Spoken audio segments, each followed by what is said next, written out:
ဒီနေ့တော့ကြောက်ဖြုံသီးကကျမကြီးအတွက်အရန်ထောက်ကူပြုတယ်ဆိုလို့ကြက်သားနဲ့စွပ်ပြုတ်ချက်ပြီးတော့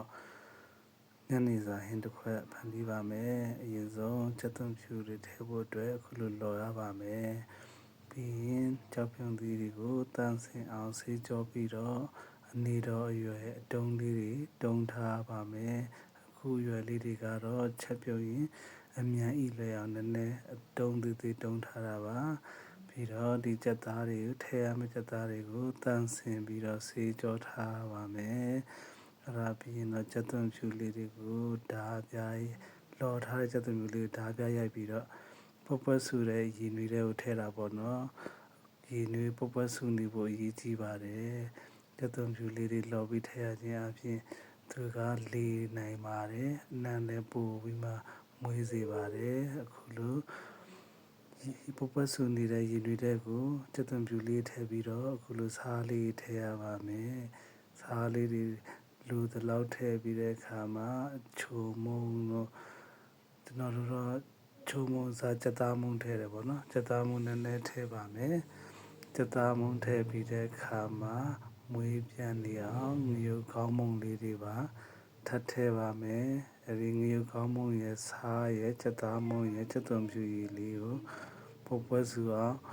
ပွက်နေတဲ့ရေထဲမှာထည့်ပြီးတည်ထားပေးပါမယ်အဲဒီမှာကြက်သွန်ဖြူနံလေးတွေကလည်းမွေးနေမှာဖြစ်ပါတယ်ငရုတ်ကောင်းနံလေးတွေရောမွေးနေမှာဖြစ်ပါတယ်အဲ့လိုပွက်ပွက်ဆူနေတဲ့အချိန်မှာပြန်ပြီးပွက်ပွက်ဆူလာတဲ့အချိန်မှာကြက်သားတွေထည့်ပါမယ်ကြက်သားတွေထည့်ပြီးတဲ့အခါမှာအစောကဆေးကြောထားတဲ့ကြောက်ဖြုံသီးတွေကိုထပ်ထည့်ပေးရပါမယ်ကြောက်ဖြုံသီးတွေထည့်ထားပြီးတော့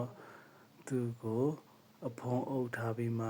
ပွက်ပွက်ဆူနေအောင်တည်ထားပေးရပါမယ်ကြက်သားလည်းနူးကြောက်ဖြုံသီးလည်းနူးပေါ့နော်ကြက်သားတွေအချိုရည်လည်းထွက်လာမယ်ကြောက်ဖြုံသီးတွေကအချိုရည်လည်းထွက်လာမှာပေါ့နော်အဲ့ဒါမှသူရဲ့ကြောက်ဖြုံသီးထဲမှာရှိတဲ့လူအကျိုးပြုစေတဲ့အာဟာရဓာတ်တွေအကုန်လုံးကဒီဟင်းချိုရည်တွေကိုစိတ်ဝင်ပျော်ဝင်သွားအောင်အကြာကြီးတည်ပေးထားပါမယ်ကျွန်တော်တို့တော့ဒီရေတွေရဲ့သုံးပုံတစ်ပုံလောက်ခန်းသွားအောင်တည်ထားပြီးမှဖြစ်ပါတယ်အခုဆိုရင်ပွက်နေပါပြီတဖြည်းဖြည်းနဲ့နည်းနည်းနူးအေးဖို့တော့လိုပါသေးတယ်ကြက်သွန်ဖြူရဲ့အနံ့ငရုတ်ကောင်းရဲ့အနံ့နဲ့မွေးပြန်နေတဲ့ဟင်းလေးတစ်ခွက်ပါဟင်းတစ်ခွက်လည်းဖြစ်သလိုကြက်သားစွပ်ပြုတ်လေးလည်းဖြစ်ပါတယ်ဒီဟင်းကြိုလေးကိုတောက်သုံးပြီးတော့ကြောက်ဖြုံသီးရဲ့ကျမကြီးကျူးကျေးဇူးတွေကိုရရှိနိုင်ပါတယ်